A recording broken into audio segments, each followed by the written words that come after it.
Before. After.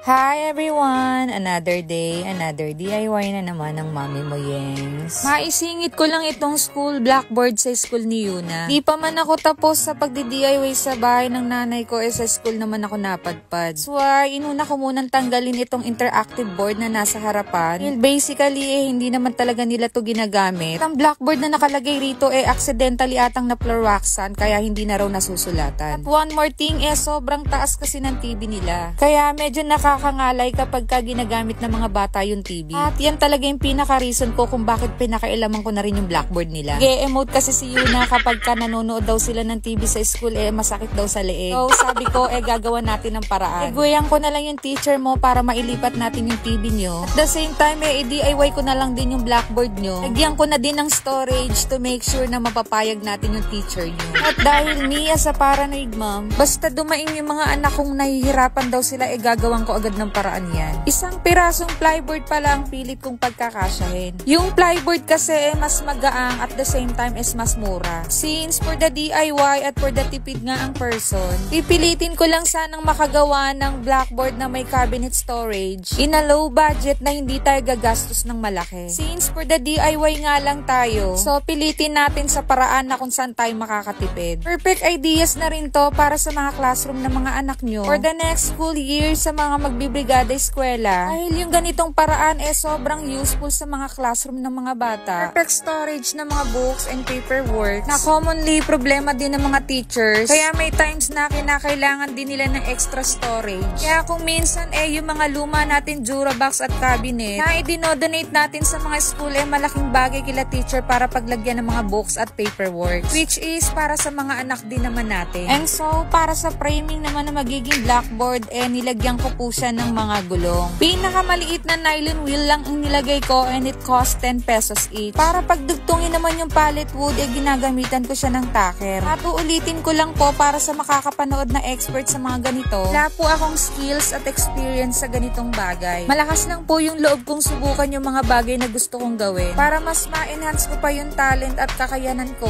So next time mas magawa ko na ng maayos. At since meron nga siyang TV sa gitna, so ang magiging enclosure natin tatlong part. 3/4 plywood pala ang gagamitin ko para sa magiging blackboard niya. And then, para hindi lumagpas yung paggugulungan niya, inilagyan ko po siya ng liston. 4 na pirasong liston lang po ang nagamit ko that cost 60 pesos each. And so, pininturahan ko lang siya ng 2 patong ng blackboard paint para magamit na agad yung blackboard. Dahil yung dating naka-install nga dito hindi na siya nasusulatan ng chalk. So, in this way, mas naging useful na yung pinaka-board niya sa harapan at the same time, may extra storage na rin para sa mga books at paperworks. For the total costing pala ng ganito kalaking board screenshot nyo na lang po. Just in case magustuhan nyo rin yung ganitong idea para sa susunod na brigada eskwela. Pero syempre, depende pa rin sa laki ng gagawin nyo yung magiging total ng costing niya. At yun lang. That's all for today's videos. Thank you for watching. Bye!